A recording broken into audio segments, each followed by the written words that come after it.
আজও বৈঠকে গাঁটল না জট, যোগ্য অযোগ্য অবস্থানে অনড়। এসএসসি ভবনের সামনে অবস্থান চলবে। বিকেলে চাকরিহারা এসএসসি বৈঠক, প্রায় 2 ঘন্টার বৈঠকে মিলল না সমাধান।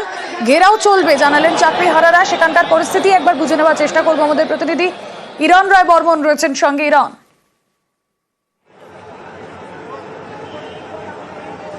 দেখো, চাকরিহারারা তাদের অবস্থান করছেন এবং অবস্থানের ছবি দেখা যাচ্ছে। তারা এই এসএসসি ভবনের সামনে পুরো 2টি গেট সহ করুণাময়ী যে রাস্তা, সেই রাস্তার মধ্যে তারা অবস্থান করছেন।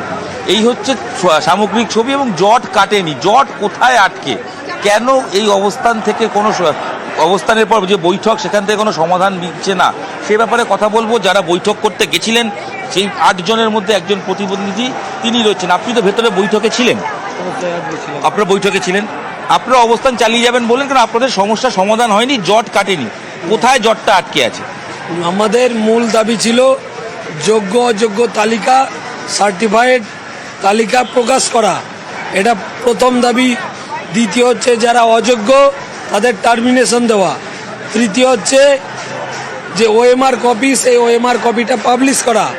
আমাদের এই 3টে দাবির একটাও এখনো পূরণ হয়নি।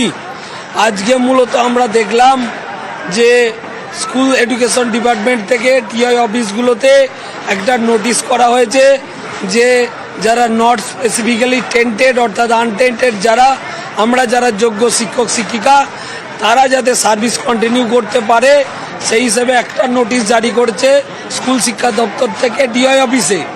এবং তার তালিকাটা কি সেইটা জানার জন্য, সেইটাকে ক্লিয়ার করার জন্য আমরা আজকে চেয়ারম্যান স্যারের সঙ্গে কথা বলতে গেছিলাম। শিক্ষামন্ত্রী তো বলে দিয়েছেন যে কোনোভাবেই এই মুহূর্তে তালিকা প্রকাশ করা সম্ভব নয়। তার কারণ হচ্ছে অবশ্যই সুপ্রিম কোর্টের রায় দিকে মাথায় রেখে।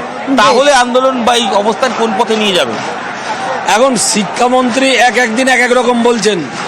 আপনাদের চ্যানেল বা সমস্ত নজর থাক।